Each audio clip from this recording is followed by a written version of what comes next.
Indore city के अंदर मेरे एक क्लाइंट थे जिन्होंने मुझसे ड्राइंग और इंटीरियर डिज़ाइन का काम करवाया था। उनको एक प्रॉपर्टी खरीदनी थी अपने होम टाउन में, लेकिन वहाँ पर प्रॉब्लम ये थी कि जो प्रॉपर्टी खरीदनी थी उस पर किसी ने कब्जा किया हुआ था, जिसका केस चल रहा था। और जो प्रॉपर्टी बेच रहा था वो ये बोल रहा था कि छोटी सी बात है, केस खत्म हो जाएगा और एनओसी मिल जाएगी, तो आप प्रोसीड करवा दीजिए, अपने डॉक्यूमेंट कंप्लीट करवा लीजिए और पेमेंट कर दीजिए। प्रॉपर्टी खरीदने से पहले उन्होंने मुझसे सजेशन लिया, तो मैंने बोला कि ये छोटी सी बात नहीं है, ये एक बड़ी बात है। मैं आपको सजेस्ट करूंगा कि आप एक बार जांच पड़ताल करवा लीजिए। और दोस्तों, जब जांच पड़ताल हुई, जब वेरिफिकेशन हुआ, तो जो रिजल्ट आया उसको सुनकर आप चौंक जाएंगे। वास्तविकता वहां पर ये थी कि जो प्रॉपर्टी बेच रहा था असलियत में उसी ने कब्जा करके रखा था, और जिस पर केस चल रहा था वो प्रॉपर्टी का ओनर था। इस बात की एफआईआर भी उन्होंने करवाई थी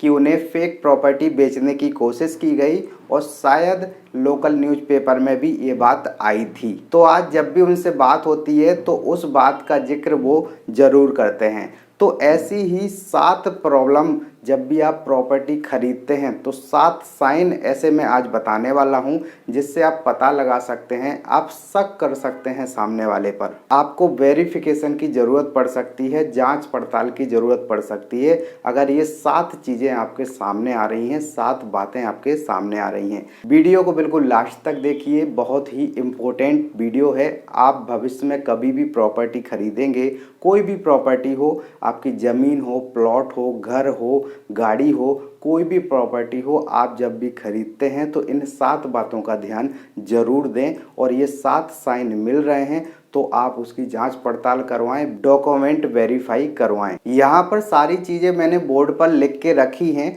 यहाँ पे लिख के रखा है कि इस तरह की प्रॉपर्टी ना खरीदें अगर ये 7 चीज़ें आपको दिख रही हैं।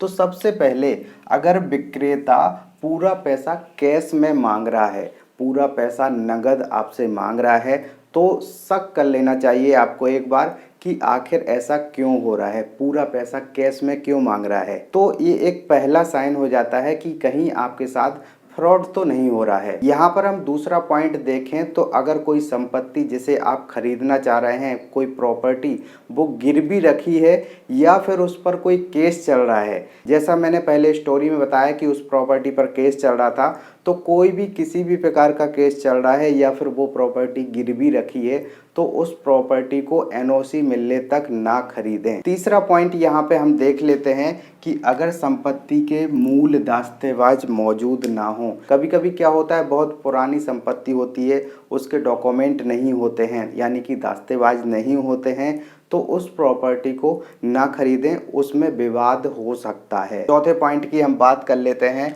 कि दस्तावेजों पर अगर साइन में फ़र्क दिखे।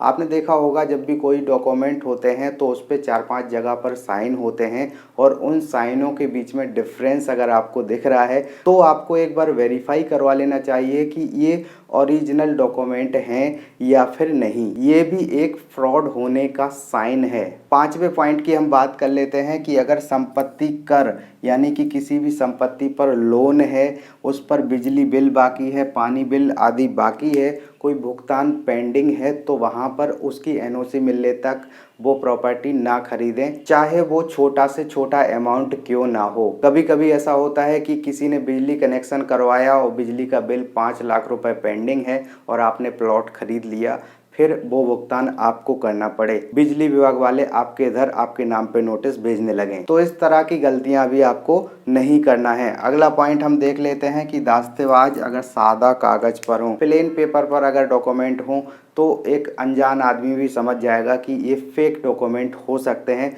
तो उसका वेरिफिकेशन जरूर करवाएं। और लास्ट पॉइंट हम देख लेते हैं कि अगर संपत्ति पर विक्रेता के अलावा किसी और का कब्जा हो, वही वाली बात जो मैंने पहले की थी कि विक्रेता के अलावा अगर किसी और का कब्जा हो किसी भी प्रॉपर्टी पर, तो वो एक विवादित प्रॉपर्टी है, उसको ना खरीदें, या फिर वहाँ से एनओसी, वहाँ से सारी चीज़ें क्लियर होने तक उस प्रॉपर्टी को पेंडिंग में रखें, वो चीज़ ना खरीदें। तो ये 7 बातें थी, बहुत ही महत्वपूर्ण बातें हैं, इनको आप नोट करके रख लीजिए। जब भी आप प्रॉपर्टी खरीदेंगे तो इन चीज़ों को वेरीफाई ज़रूर करें। ये वीडियो आपको कैसा लगा, ये जानकारी आपको कैसी लगी, मुझे कमेंट करके ज़रूर बताएं।